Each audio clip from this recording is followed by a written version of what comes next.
अपनी कुर्सी की पेटी बांध लो क्योंकि एक बहुत ही हॉरर मूवी के बारे में बताने जा रहा हूं मैं। एक ऐसी मूवी जो अगर आपने देख ली ना तो मैं दावे के साथ कहता हूं कि वो मूवी आपकी लाइफ की मोस्ट हॉरर मूवीज की लिस्ट में टॉप पर आ जाएगी। मूवी का नाम है कॉर्प्स वॉशर। चलो लेट्स स्टार्ट द वीडियो। देखो, बचपन में हर बच्चा चाहता है कि वो बड़ा होकर अपने माँ बाप की तरह बने, लेकिन सोचो अगर तुम्हारी माँ का काम ही मुर्दों को नहलाकर दफनाने का हो, मतलब कॉर्प्स वॉशर का हो, तो यही नसीब में लिखा होता है लैला के। अब लैला कौन है? एक जवान लड़की जो 2024 की Indonesian horror film the corps washer की कहानी की एक मेन लीड है। छोटी उम्र से अपनी माँ सीती के साथ काम करते हुए लैला ने जिंदगी का गुजर बस इसी तरीके से सीखा था। उसका काम था मुर्दों को दफनाने से पहले उनका जिस्म साफ करने का और अच्छे से धोने का। गांव के लोग इससे दूर भागते थे, डरते थे इस जॉब से। इस जॉब को नए जमाने के लोग पसंद नहीं करते थे, मगर लैला के पास कोई दूसरा रास्ता नहीं था। लैला को ये सब नहीं करना था। वो बहुत बार अपनी माँ सीती से जिद भी करती थी, लेकिन उसकी माँ कहती थी कि ये हमारी नस्ल से चलता आ रहा है और मेरे बाद इसे तुम्हें ही कंटिन्यू करना होगा। पर लैला स्टिल इस काम से मना ही करती रहती थी। दूसरी तरफ उसका भाई आरिफ, जो अपनी मर्जी से जिंदगी जीता था, हर तरह से आजाद था, लेकिन लैला के सर पर माँ की छोड़ी हुई जिम्मेदारी का बोझ था। और ये बोझ तब और भी भारी हो गया जब एक रात सीती की मौत अचानक और बहुत ही खौफनाक तरीके से हो जाती है। पूरा गाँव सीती की मौत से डर गया, क्योंकि एक सीती ही थी जो कॉर्प्स वॉशर थी और सीती के मरने के बाद उसकी बेटी लैला को ही ये काम संभालना था। पर लैला ने अपनी माँ सीती की बॉडी वॉश करते हुए कुछ ऐसा देख लिया था जो सीती की मौत से कनेक्टेड था, और वो एक ऐसी चीज थी जिसको देखकर वो डीप ट्रॉमा में चली गई थी। खैर वो क्या था वो मैं आगे बताता हूँ। तो सीती की मौत के बाद गांव में बाकी औरतों की डेथ्स भी शुरू हो गई, लेकिन हैरानी की बात ये थी कि जैसे सीती की डेथ हुई थी ना, सेम वैसे ही गाँव की बाकी औरतें भी मर रही थी। अच्छा, ये जिस गाँव में रहते थे ना, उस गाँव का नाम था कम्बुक। तो कम्बुक गाँव की औरतें एक एक करके मरना शुरू हो गई। जब भी लैला किसी डेड बॉडी को वॉश करने जाती ना, तो उसको उनके अंदर से कुछ अजीब सी चीज मिलती, एक कांटेदार तार, जो जैसे बॉडी के अंदर किसी ने गहरी दफन की हो। अब लैला इन सब इंसिडेंट्स की वजह से डरना शुरू हो गई। वो इतना घबरा गई कि अब घर से निकलना ही छोड़ दिया उसने, बस रूम में रहती। उसने डेड बॉडीज को धोना छोड़ दिया। उसे अजीब अजीब ख्यालात आना शुरू हो गए। वो अजीब अजीब सुपर नेचुरल चीजों को देखने लगी। अब ये मामला सिर्फ कॉर्प्स वॉशिंग का नहीं था, ये खूनी रिवायत का एक हिस्सा लग रहा था, एक ऐसी साजिश जो सिर्फ एक इंसानी हाथ का काम नहीं लगती थी। फिर लैला ने सोचा कि ऐसे रूम में डर कर बैठने से अच्छा है कि अपनी माँ की मौत की सच्चाई ढूंढी जाए। लैला ने फिर सच्चाई ढूंढने का इरादा किया। जैसे जैसे वो सच के करीब आती गई ना, वैसे वैसे उसको पता चला कि जो औरतें मर रही थी ना, वो उसी दोस्तों के ग्रुप का हिस्सा थी जिसमें कभी उसकी माँ भी शामिल थी। और ये औरतें उतनी मासूम नहीं थी जितनी दिखने में लग रही थी। कहते हैं कि अगर औरतें दुश्मनी करने पर आ जाए ना, तो वो किसी को नहीं छोड़ती। मेरा बहुत दिल कर रहा है कि मैं आगे की भी स्टोरी शेयर करूं, लेकिन अगर आगे की तो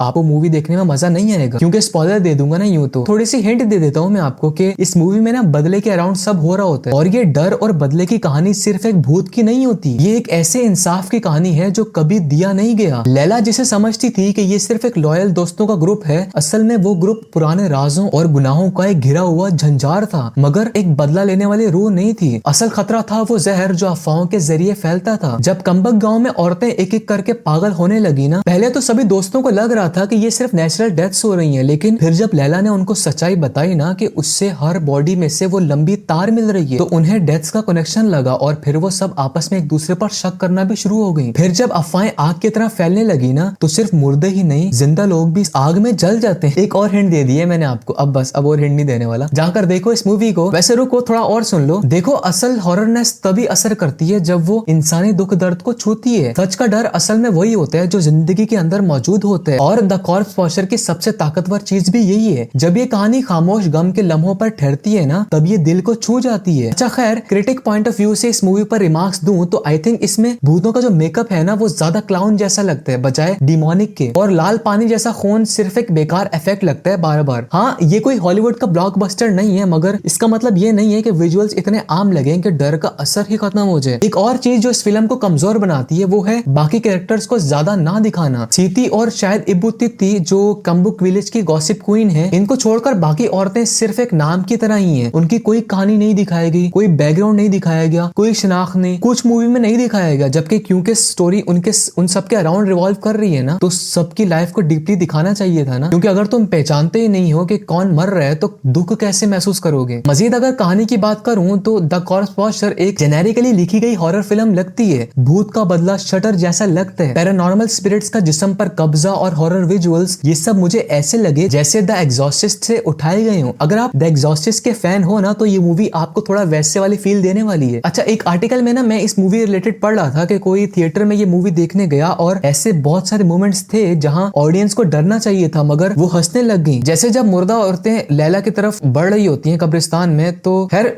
मुझे तो इस मूवी में कहीं हंसी नहीं आई, पर मैंने एक जगह कमेंट पढ़ा था, इसने लिखा था कि मैं जब थिएटर गया तो बहुत लोग ऐसे भी सीन्स आए थे जहां पे वो हंस रहे थे। मुझे नहीं हंसी आई, मुझे उल्टा हॉरर लगी ये मूवी। खैर जो भी है, बहुत अच्छी फिल्म है और कुछ चीजें इसमें बुरी भी हैं, और जो चीज इस मूवी को बचा लेती है ना वो है इसकी जबरदस्त लेवल की एक्टिंग। एक चीज जो मुझे इस मूवी की बहुत हॉरर लगी है ना वो है, देखो एग्नी हैग जिसने लैला का रोल प्ले किया है ना, ये बंदी जब चीखती है ना या रोती है तो वो सब ओवर द टॉप लगता है सच में, मगर जब वो खामोशी से अपने दुखों को महसूस करती है ना तब भी वो मोमेंट्स बहुत ज्यादा रियलिस्टिक लगते हैं। इसी तरह जीनर मीसू आयो, कितना अजीब नाम है ना ये। खैर ये कैरेक्टर सीती का है जो छोटी स्क्रीन टाइम के बावजूद माँ की ताकत की एक शानदार मिसाल है। लेकिन जो चीज मुझे वाकई पसंद आई है ना इस मूवी की वो ये थी कि मुझे जानना था कि आखिर कौन उस पैरानॉर्मल चीज का सामना करेगा, क्योंकि आपने चीज नोटिस की होगी कि जहां मलेशियन मूवीज में ना रिलीजियस स्कॉलर्स या इमाम हर दफा बड़ी बुराई को हराते हैं ना, वहां द कॉर्प्स वॉशर मूवी एक आम सी लड़की के अराउंड रिवॉल्व करती है। यहाँ आपको रिलीजियस स्कॉलर्स की एंट्रीज नहीं मिलने वाली और यहाँ बुराई को हराने का तरीका भी मजहब या दुआ से रिलेटेड नहीं है, बल्कि एक ऐसी चीज है जो इंसानों के लिए सबसे मुश्किल होती है और वो है माफी। हाँ, तो एंड में अगर मैं अपना रिव्यू दूं इस मूवी को लेकर तो वो कुछ ऐसा होगा कि ये मेरी first ever horror Indonesian movie थी जो मैंने देखी थी और मैं अंदर से हिल गया था इसे देखकर। सच में देखो, it's a must watch movie. अगर आप हॉरर मूवीज के फैन हो तो पक्का देखनी चाहिए आपको ये मूवी। द कॉर्प्स वॉशर सिर्फ एक हॉरर मूवी नहीं है, ये जिंदगी और मौत के बीच के गहराई से भरी कहानी है। और तो और इस फिल्म की सिनेमेटोग्राफी भी एक मजबूत किस्सा सुनाती है। एक तरफ गांव की मासूमियत, दूसरी तरफ मौत की सख्त हकीकत, दोनों को एक फ्रेम में उतारना इस फिल्म का सबसे खूबसूरत पहलू है। लीड एक्टर की परफॉर्मेंस तो भाई बेमिसाल है सच में। दूसरी बार बोल रहा हूँ मैं, मुझे बहुत बेस्ट परफॉर्मेंस लगी है इस बंदी की। उसके चेहरे पर दर्द, उलझन और समझ का बोझ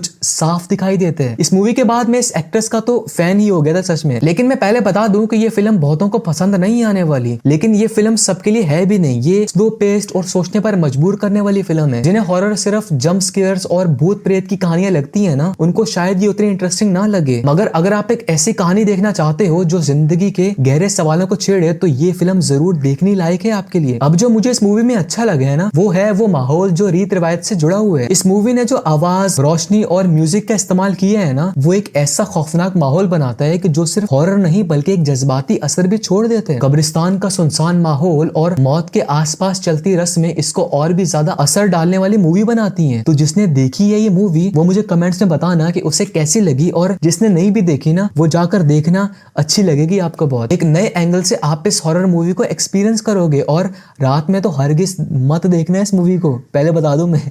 बाय, बहुत बोल दिया मैंने, दर्द हो रहा है मेरे यहाँ पे।